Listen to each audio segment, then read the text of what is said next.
আসসালামু আলাইকুম। আজকে একটা ছোট্ট জায়গার উপরে করা ২ তলা ফাউন্ডেশন দিয়ে করা একটা বাড়ির ড্রয়িং আপনাদেরকে দেখাবো। যাদের এরকমের ছোট্ট জায়গা আছে বা ছোট্ট জমির উপরে আপনি চাচ্ছেন একটা অল্পের মধ্যে একটা বাড়ি করার জন্য, তারা চাইলে এই ডিজাইনটা দেখতে পারেন বা এই ড্রয়িংটা দেখতে পারেন। দর্শকবৃন্দ, আমাদের এই ডিজাইনটা বা এই ড্রয়িং অনুযায়ী যদি আপনি বাড়িটা করতে চান, সেক্ষেত্রে একদিকে ৩৪ ফিট ৫ ইঞ্চি আর একদিকে ২৯ ফিট জমির প্রয়োজন। আপনি চাইলে এরকমের ছোট্ট জায়গার মধ্যে আপনার চাহিদা অনুযায়ী বা আপনার রিকোয়ারমেন্ট অনুযায়ী আপনি চাইলে আমাদের থেকে ড্রয়িং করে নিতে পারেন। আর এইটা যদি হুবাহু করতে চান, সেক্ষেত্রে ৩৪ ফিট ৫ ইঞ্চি আর ২৯ ফিট ২৯ ফিট জমির প্রয়োজন। আর মূলত আমরা এই জমির উপরে আমরা ৩ টা বেডরুমের সমন্বয়ে এই ড্রয়িংটাকে সাজিয়েছি। আর এর সিঁড়িটাকে আমরা ডান কর্নারে রেখে সাজানোর ট্রাই করেছি। আর এটা বিশেষত আমাদের ক্লায়েন্টের রিকোয়ারমেন্ট ছিল যে সিঁড়িটা মিডল পোর্শনে না দিয়ে যদি একটা কর্নারে রাখা যায়।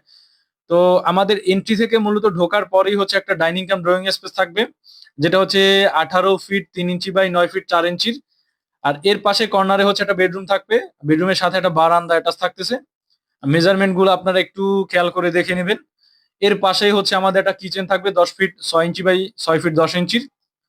আর পিছনের দিক থেকে হচ্ছে দুই পাশে ২ টা বেডরুম থাকবে। একটা হচ্ছে মাস্টার বেডরুম আর একটা হচ্ছে নরমাল বেডরুম। আর এই ২ টা বেডরুমের মাঝখানে রাখা হইছে একটা টয়লেট, যেটা হচ্ছে কমন টয়লেট হিসেবে ব্যবহৃত হবে। আর মাস্টার বেডরুমের সাথে একটা খোলামেলা টয়লেট রাখা হইছে, যেটা হচ্ছে ৭ ফিট ৬ ইঞ্চি বাই ৫ ফিট ৬ ইঞ্চির একটা টয়লেট রাখা হইছে। তো মোটামুটি একটা পরিপাটি করে ডিজাইনটাকে সাজানো হয়েছে, যেহেতু একটা স্বল্প জায়গা, একটা ছোট জায়গার মধ্যে। আর এই রকমের ছোট জায়গার মধ্যে যাদের একটু বাজেট স্বল্পতা আছে, তারা চাই এইরকম অল্প জায়গা নিয়ে নিজে থাকার জন্য কিংবা ছোট ফ্যামিলির জন্য ভাড়া দেওয়ার জন্য আসলে এই টাইপের ডিজাইন দেখতে পারেন। এই টাইপের ডিজাইনে দেখা যায় যে খরচের বাজেট যাদের একটু কম, তারা আসলে এই টাইপের বাড়ি দেখতে পারেন, বা কম খরচের মধ্যে যারা বাড়ি করতে চাচ্ছেন, তারা চাইলে এই টাইপের বাড়ি দেখতে পারেন বা এই টাইপের ডিজাইন দেখতে পারেন। দর্শকবিন্দু, আমার আজকে এই ভিডিওটা এই পর্যন্তই। তো যারা চাচ্ছেন যে খুব শীঘ্রই বাড়ির কাজটি ধরবেন, তারা অবশ্যই একটা সঠিক একটা প্ল্যানের মধ্যে দিয়ে বা প্ল্যান মাফিক একটা ডিজাইন সংরক্ষণ করে এরপরে কাজটা শুরু করবেন। তাতে আপনি সকল দিকেই সাশ্রয়ী হবেন। সবাই সুস্থ থাকবেন, ভালো থাকবেন।